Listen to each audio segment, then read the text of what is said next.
Another Love Island USA contestant removed over using racial slur. I mean, damn. Let's put it up full mass here. And it's going to be interesting. So a contestant on Love Island left the show after it was found out she had used a slur for Chinese people multiple times on Love Island. Okay. Cierra Ortega, a contestant on Love Island USA, popular dating reality show, left the show for what was deemed a, quote, personal reason.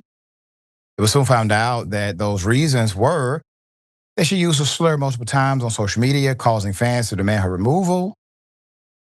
Yulissa Escobar, who competed this season as well, left the show for similar reasons.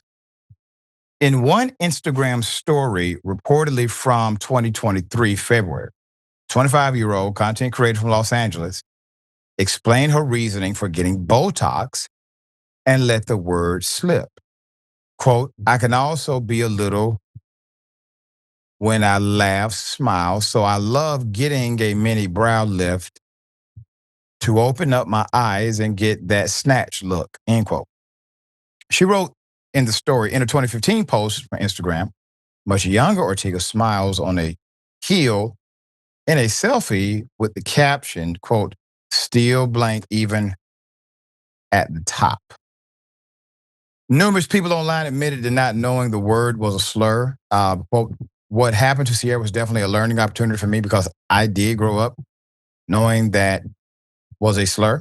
Another woman wrote on X, not to sound ignorant, but am I the only one who didn't know that word was a racial slur? One woman wrote on the threads, in the case of Ortega, she began to lose followers on social media and her family has claimed that they have received attacks and threats. The term first gained traction as a pejorative in the late 1800s as Chinese migrant workers arrived to the Pacific coast of North America, largely to work on building and the transcontinental railroad. They weren't particularly welcome. Asian immigrants were seen as, quote, human oddities in the mind of whites. Communications professor Chiang Wang-Chang wrote in 1996, and xenophobic immigration laws like the Chinese Exclusion Act of 1882, which we talked about on Indisputable before, were passed. The word only further othered the newly arrived Asian Americans. So Russell Zhong, a professor of Asian American Studies, San Francisco State University, thinks some are comfortable using the term because they didn't know any Asian Americans. A study conducted by the Asian American Foundation this year found that 1 in 4 Americans report having no primary relationship with an Asian American, highlighting the invisibility of the community. The professor also thinks people may be more comfortable using racist language now that President Donald Trump has normalized mocking and deriding people of color and immigrants. Cierra has now issued an apology. Let's play the excerpt.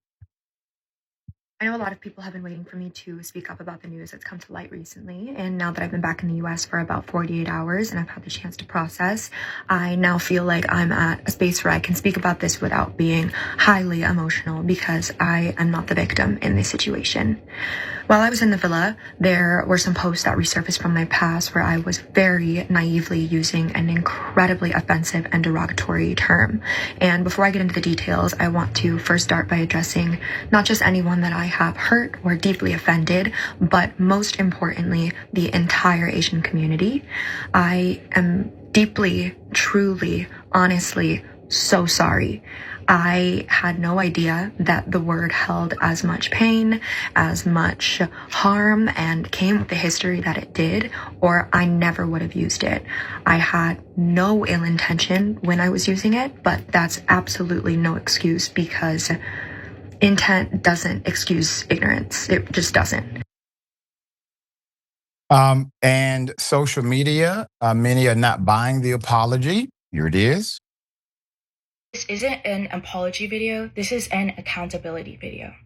I'm so sorry it took me 2 days to make this video. I was actually waiting for my empath sweater to get here with expedited shipping because I want you all to know that I am an empath and I hear you.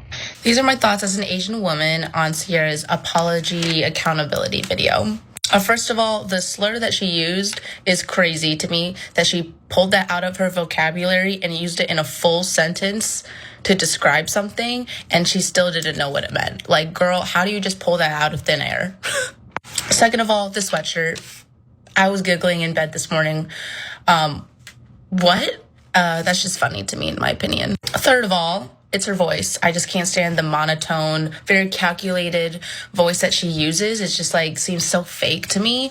And like that's also why I didn't like her in the villa. So yeah, when it comes to Cierra and her apology and how do we feel, I feel like I would rather people not talk about it at this point because all I'm seeing is we're being used. Cierra's apology, how does the Asian community feel about it? How do I as an Asian American woman feel about it? I feel tired. How would you feel if you were being used as a pawn? Because that's exactly what this is.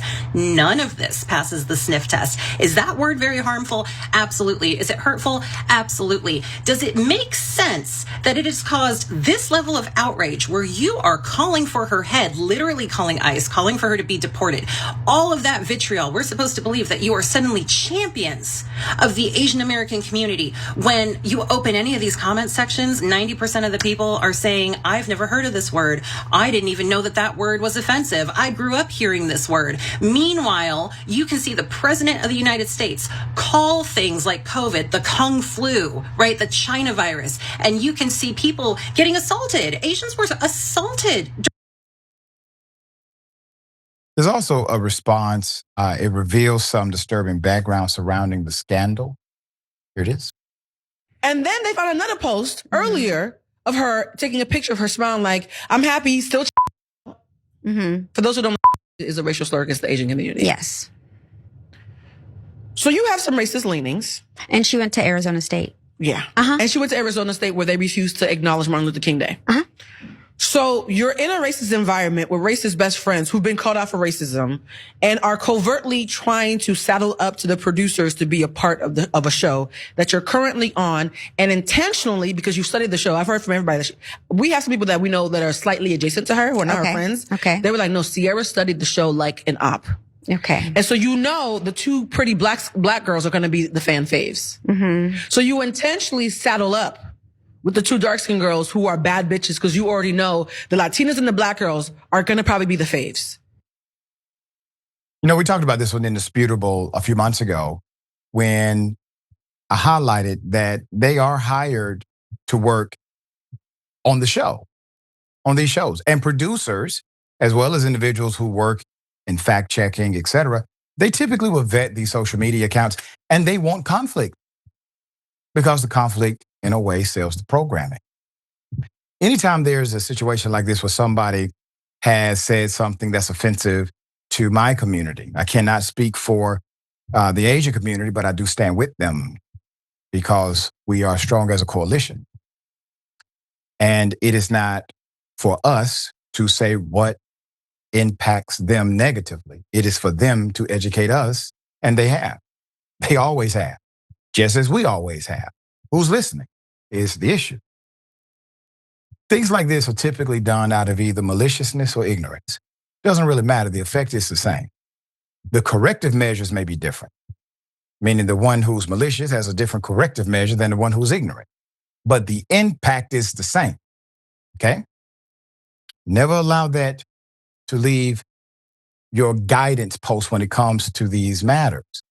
If there's a 12-year-old black kid who hears the N-word, it doesn't matter if the person is saying it to be malicious or saying it out of the ignorance of not knowing it should offend the 12-year-old. 12-year-old has to internalize that. So the impact is the same. Corrective measure for the adult is different. All right, Yasmin, thoughts here?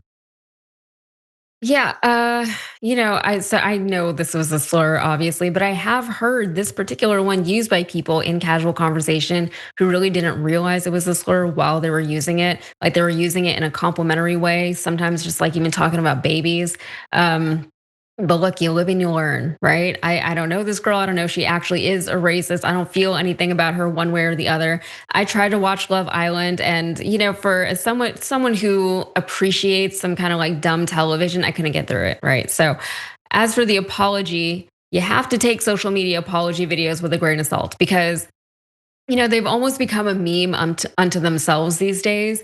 Anyone can say the right things, but no apology video is ever good enough for the internet. You're damned if you do, damned if you don't. If you do, you took too long, or you didn't do it right, or somebody wrote it for you. Like, there's always all these reasons that people give as to why they demand the apology, but then they don't accept the apology once they get it.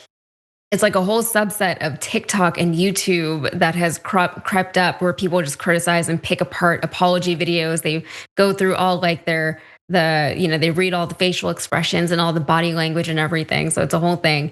The flip side of that is that outrage will get you clicks, right? So this girl is being talked about everywhere now. We're talking about her here on this show. Apart from the actual slur that she used, which was a huge problem, this is also a huge problem with our society, right? This says a whole lot more, I think, about us than it does about this one girl. The fact that we have this rage machine on social media and on YouTube that functions. As soon as anybody who's in the public eye says anything a little bit out of step or out of touch or whatever it is, then there's all this outrage that is generated from it. There's all this content that gets generated for it. And without making too big of a deal out of this particular point, Donald Trump is literally our president right now because he used those exact same tactics to boost his social profile, right?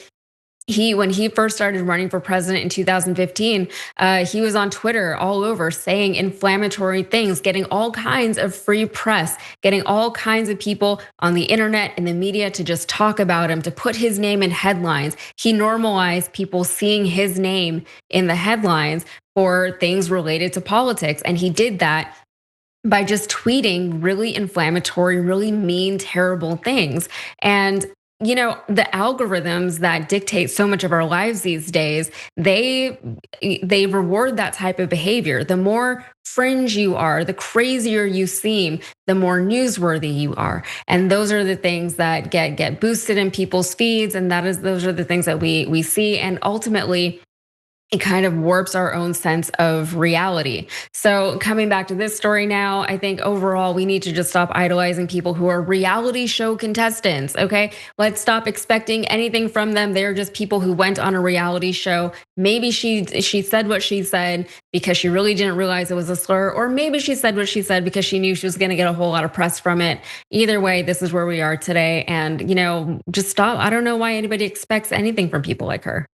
Well, we do have a reality show star as president of the United States. We do, So yeah. How did we there's get that here? part.